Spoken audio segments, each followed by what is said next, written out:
Hello guys, in this video I'm going to show you how to use cellular data for sync on the Gaia GPS application. But first of all, I just want to mention, please don't forget to subscribe to our channel, because at 100,000 subscribers we are going to show you our YouTube revenue statistics and growth strategy, how to make money online.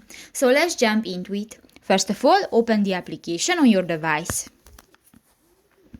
New, go to the last option, the settings, at the lower bar on the screen, and go to the second option, the account.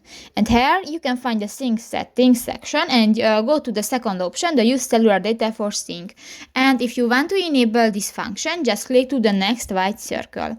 And if it will be green, this function will be enabled. And you can use cellular data for synchronization on this app.